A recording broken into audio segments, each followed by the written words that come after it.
চালু হলো লক্ষ্মী সরস্বতী প্রকল্প। 10,000 থেকে 15,000 টাকা পাওয়া যাবে এই নতুন প্রকল্পে। কারা পাবে, কিভাবে আবেদন করতে হবে, কি কি ডকুমেন্টস লাগবে, ফর্ম কোথায় পাওয়া যাবে, কোথায় জমা করতে হবে, এই যে যাবতীয় তথ্য টোটালটাই কিন্তু আজকে আমরা এই ভিডিওর মাধ্যমে দেখে নেব। তো চলুন বেশি দেরি না করে ভিডিওটা শুরু করা যাক। ভিডিওটা শুরু করার প্রথমে আপনাদের যে কাজটা করতে হবে, এই যে দেখুন এখানে একটা লাইক বাটন রয়েছে, এখানে ক্লিক করে ভিডিওটাকে লাইক করতে হবে। আর সাথে দেখুন এখানে সাবস্ক্রাইব বাটন রয়েছে, এখানে ক্লিক করার পরে নোটিফিকেশন বেল আইকনটা আসবে, এখানে ক্লিক করে আপনারা অল নোটিফিকেশন বেল আইকন যেটা রয়েছে সেটাকে অন করে দেবেন। তাতে করে কি হবে, যখনই আমি কোনো নতুন ভিডিও আপলোড করবো সেটা নোটিফিকেশন আপনার কাছে পৌঁছে যাবে। আর যারা আগে থেকে সাবস্ক্রাইব করে রেখেছেন তাদেরকে অসংখ্য ধন্যবাদ। তো দেখুন এখানে বলা হয়েছে কিছুদিন আগে কেন্দ্রীয় সরকারের তরফে কেন্দ্রীয় বাজেট 2024 ঘোষণা করা হয়েছিল। আর তারই সঙ্গে দেশের বিভিন্ন রাজ্য সরকারের তরফেও তাদের বাজেট অধিবেশন প্রায় শেষ করা হয়েছে। এখনও দেশের বহু এলাকা আছে যেখানে বাড়ির মেয়েদের বেশি দূর পর্যন্ত পড়তে দেওয়া হয় না। ক্লাস 4 পর্যন্ত কিংবা মাধ্যমিক পাশ করলেই বিয়ে দিয়ে দেওয়া হয়। তাই 2024-এর বাজেটে নিউ একটি প্রকল্প ঘোষণা করেছে, যেটা আপনারা দেখলেন যে নাম লক্ষ্মী সরস্বতী। তাই এবার এই সব রুখতে এবং পড়াশোনার আগ্রহ বাড়াতে রাজ্য সরকার উদ্যোগ নিল।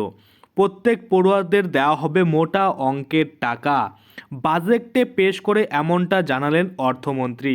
পড়াশোনার প্রতি আগ্রহ বাড়াতে নতুন উদ্যোগ রাজ্য সরকারের। রাজ্যের প্রত্যেক পড়ুয়াকে দেওয়া হবে মোটা অঙ্কের টাকা। বাজেট 2024 পেশ করার সময় জানালেন অর্থমন্ত্রী। এবার যদি আমরা দেখি, এখানে দেখুন বলা রয়েছে খুব তাড়াতাড়ি চালু হতে চলেছে নমলক্ষ্মী এবং নম সরস্বতী স্কলারশিপ। এই দুই স্কলারশিপের মাধ্যমে পড়ুয়ারা প্রতি বছর প্রত্যেক মাসে টাকা পাবেন। নবম শ্রেণী থেকে দ্বাদশ শ্রেণী পর্যন্ত এই অনুদান দেওয়া হবে।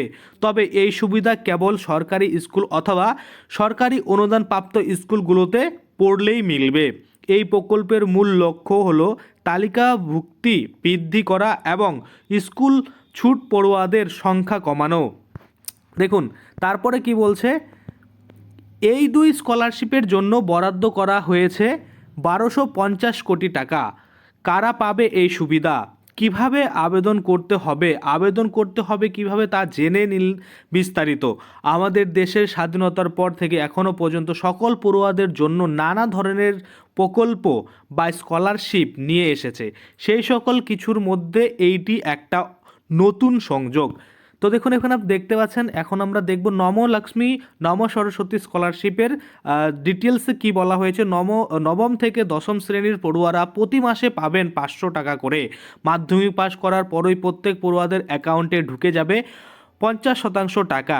এইভাবে একাদশ থেকে দ্বাদশ শ্রেণীর পড়ুয়ারা প্রত্যেক বছরে পাবেন 15,000 টাকা।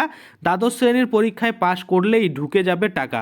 তবে এই দুই প্রকল্পের সুবিধা পাবে শুধুমাত্র মেয়েরা, ছেলেরা পাবে না এই সুযোগ। অর্থাৎ শুধুমাত্র এই যে লক্ষ্মী সরস্বতী প্রকল্প রয়েছে, এটা শুধুমাত্র মেয়েদের অ্যাকাউন্টেই টাকা ঢুকবে, ছেলেদের অ্যাকাউন্টে কিন্তু টাকা ঢুকবে না। অষ্টম শ্রেণীর পড়াশোনা সম্পূর্ণ করে যে সমস্ত ছাত্রীরা নবম শ্রেণীতে ভর্তি হয়েছেন এবং যারা সরকারি এবং সাহায্যপ্রাপ্ত স্কুলে পড়াশোনা করছেন, তারা সকলেই পাবেন এই দুই প্রকল্পের সুবিধা। এই প্রকল্পের সুবিধা পাওয়ার জন্য অবশ্যই পরিবারের বার্ষিক আয় যেটা রয়েছে সেটা 6 লক্ষ টাকার নিচে হতে হবে। নম সরস্বতী মেধাবৃত্তির আওতায় থাকা শিক্ষার্থীদের জন্য অতিরিক্ত সুবিধা হিসেবে নিয়ে আসা হয়েছে নমলক্ষ্মী যোজনা। ইতিমধ্যেই স্কুল এবং উচ্চ ও কারিগরি শিক্ষার সমন্বয়ে শিক্ষা খাতে বরাদ্দ গত 7 বছর ধরে ধীরে ধীরে বৃদ্ধি পেয়েছে। তবে জানিয়ে রাখি, এই সুবিধা কিন্তু পশ্চিমবঙ্গের সরকারি স্কুল পড়া ছাত্রছাত্রীদের জন্য নয়। এই সুবিধা পাবেন আহমেদাবাদের সরকারি স্কুলের ছাত্রছাত্রীরা, অর্থাৎ ছাত্রীরা, শুধুমাত্র ছাত্রীরা, ছাত্ররা না। আর এই ঘোষণা করেছে সেখানকার অর্থমন্ত্রী কনুভাই দেশাই। পড়াশোনা ছেড়ে কোনোভাবেই নাবালিকা ছাত্রীরা বিয়ের পিঁড়িতে না বসে, তার জন্য কিন্তু এই ব্যবস্থা নেওয়া হয়েছে। অর্থাৎ আপনারা দেখলেন এই যে লক্ষ্য সরস্বতী প্রকল্প, এটা শুধুমাত্র কিন্তু আহমেদাবাদে যে রয়েছে সেখানকার স্কুল কলেজে কিন্তু পাওয়া যাবে, স্কুলেই কিন্তু পাওয়া যাবে, শুধুমাত্র ছাত্রীরা পাবে, কোনো রকম ছাত্ররা কিন্তু পাবে না।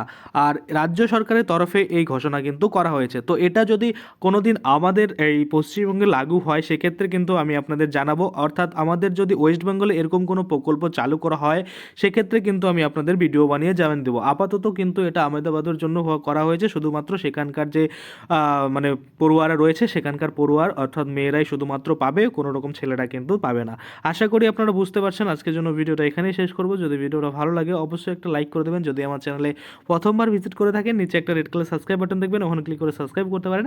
আর সাথে যে বেল আইকনটা রয়েছে ওখানে ক্লিক করে বেল আইকনটাকে এনেবল করে দেবেন। তাতে করে কী হবে, যখনই আমি এই ধরনের কোনো ভিডিও বানাবো সেটার যে নোটিফিকেশন সেটা কিন্তু আপনার কাছে পৌঁছে যাবে। ধন্যবাদ।